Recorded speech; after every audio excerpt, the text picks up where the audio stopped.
I can save his life. A black teenage boy, maybe 16 years old, wearing a grease-stained food delivery uniform with his name tag reading Terrence, stood breathless in the doorway of the mansion bedroom, clutching a worn canvas backpack to his chest. Security immediately grabbed his arms. "Sir, you need to leave." "Wait." Terrence pulled out a plastic bag filled with dried roots and leaves from his backpack, his hands shaking. "My grandmother taught me about seizures like this. I saw your son through the window when I was delivering food at the back entrance. This isn't epilepsy. He's been poisoned by oleander." Dr. Sarah Chen, one of the world's leading neurologists, stood frozen in the luxurious bedroom, watching 10-year-old Lucas Vandermeer convulse on his bed for the 8th time that day. Around her stood 15 other specialists, doctors flown in from Johns Hopkins, UCLA, Germany, and Singapore. Between them, they represented over 280 years of medical experience and millions of dollars in education, and not one of them could save Lucas Vandermeer. "His heart rate is crashing," a nurse called out, panic creeping into her voice. Lucas's father, billionaire tech mogul Richard Vandermeer, gripped his hair with trembling hands. "Please do something. You're supposed to be the best doctors in the world." Dr. Chen had tried everything.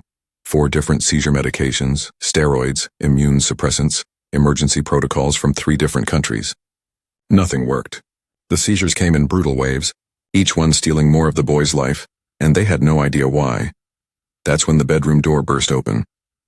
Terrence pulled the dried plants closer as security tightened their grip. "These herbs can flush out the toxin.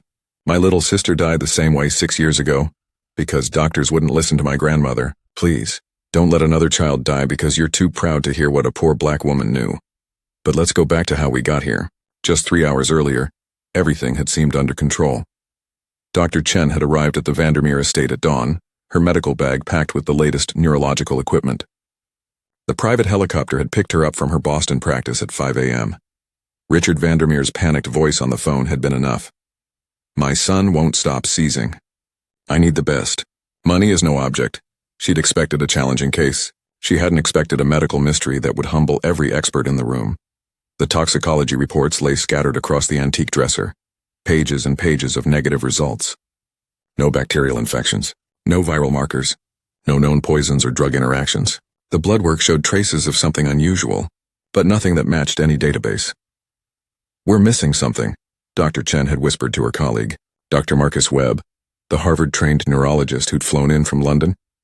"His symptoms don't match any seizure disorder I've ever seen." The seizure subsided temporarily, leaving Lucas unconscious, his small chest rising and falling in shallow, irregular breaths. His lips had a faint blue tinge. His fingernails showed the same discoloration. "We're losing him," Dr. Chen admitted, checking her watch. "If we can't identify the toxin in the next few hours, his organs will start shutting down." Richard stood by the massive windows overlooking the estate's gardens, his reflection ghostly in the glass. Behind him, the morning sun illuminated acres of manicured lawns, ornamental fountains, and the new garden maze he'd commissioned, complete with exotic plants imported from around the world. He'd built an empire worth $8.4 billion. He employed 50,000 people globally. He'd revolutionized cloud computing technology, and he couldn't save his own son. "Mr. Vandermeer," Nurse Patricia approached carefully. "Maybe we should consider transporting him to Massachusetts General. They have equipment we don't." "He won't survive the transport," Dr. Webb interrupted grimly. "Another seizure like the last one and his heart will give out." That's when they heard the commotion downstairs. Shouting, security radios crackling. Someone was fighting their way past the guards, past the gatehouse staff, past every barrier that separated the wealthy Vandermeer world from everyone else. "I can help. Please, I saw the boy through the window. I know what's wrong with him." The bedroom door burst open, and Terrence Jackson, a nobody, a delivery boy, a kid from Riverside with a canvas backpack and desperate eyes, stepped into a world that had never made room for people like him. And he was holding the one thing all their money and expertise couldn't buy. The answer. He stood in the doorway wearing a faded Quick Bites delivery uniform with grease stains on the sleeve. His name tag read Terrence. He clutched a worn canvas backpack to his chest, breathing hard, his eyes wild with urgency. 2 security guards had him by the arms. "Sir, we're removing this individual now." "Wait." Dr. Chen held up her hand, something in the boy's eyes stopping her. Desperation? Conviction? She'd seen that look before, in doctors who'd just figured out a diagnosis everyone else had missed.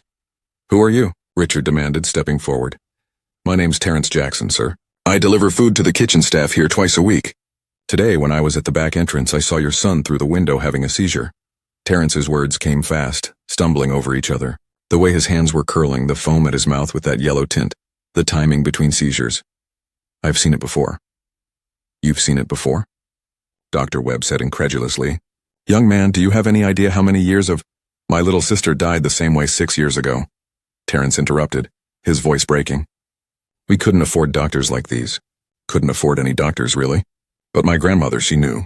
She tried to tell the ER doctors at County Hospital, but they wouldn't listen to an old black woman with a 7th grade education. The room fell silent except for the beeping monitors. They said Grandma was talking nonsense, that folk medicine was dangerous. Tears ran down Terrence's face.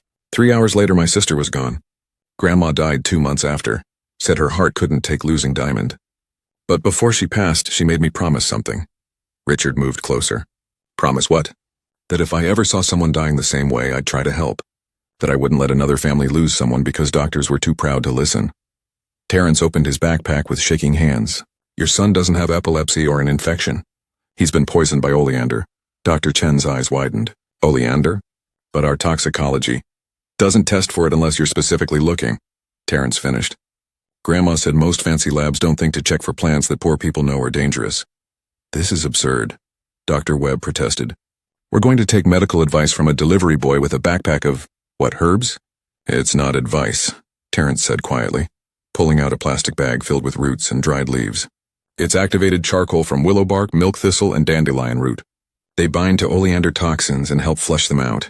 Grandma learned it from her mother, who learned it from her mother, going back to when enslaved people had to cure poisonings because they couldn't see doctors. Dr. Chen knelt to Lucas's level, examining his symptoms again with this new lens. The yellow-tinged foam, the specific muscle contractions, the timing. Oleander poisoning would explain why nothing we've tried has worked, she said slowly.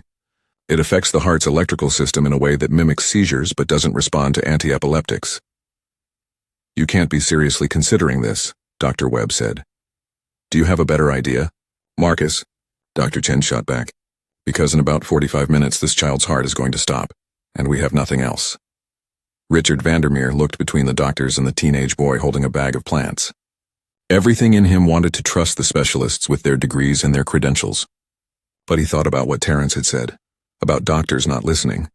How did your grandmother know it was oleander? Richard asked. Terrence met his eyes. Because oleander grows in rich people's gardens. Beautiful white and pink flowers, toxic as hell. Poor kids in our neighborhood used to dare each other to touch them. One boy ate a single leaf on a dare, ended up just like your son. Grandma knew because she'd worked as a gardener for wealthy families her whole life. She'd seen it happen before and she'd learned from old healers how to treat it.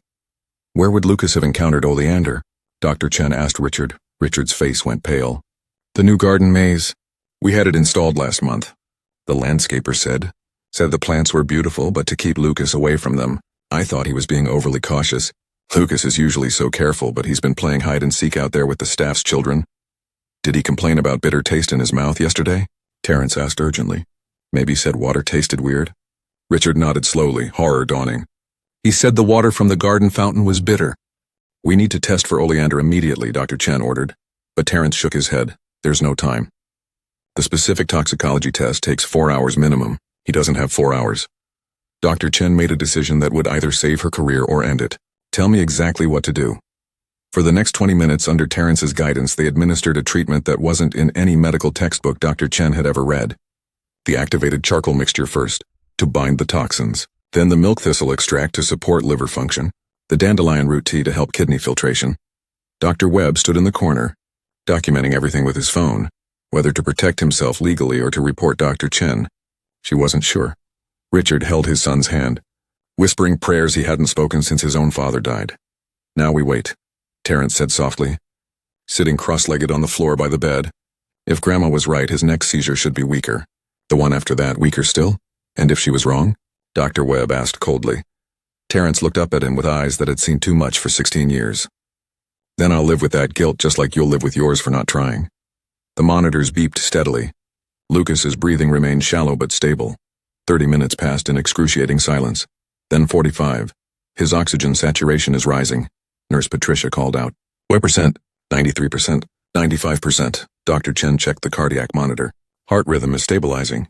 The arrhythmia is correcting itself. Richard gripped the bedpost, afraid to hope.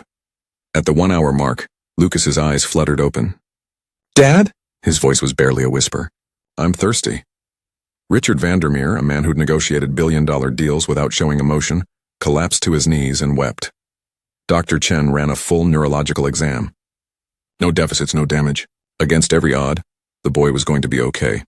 She turned to thank Terence, to ask him 1,000 questions about his grandmother's knowledge, about how they could document this, about how this ancient wisdom could be integrated into modern emergency protocols. But Terence was gone. The boy left 15 minutes ago, a security guard reported, said he had 3 more deliveries to make before his shift ended. It took Richard Vandermeer's private investigators 6 days to find Terence Jackson. He lived in a 1-bedroom apartment in the Riverside district with his aunt and 2 younger cousins. He worked 3 jobs: food delivery, weekend grocery store shifts, and Thursday night warehouse work. He was saving for community college, hoping to eventually become a paramedic. When Richard knocked on the door of the modest apartment, Terence answered in worn pajama pants and a t-shirt with holes. "Mr. Vandermeer."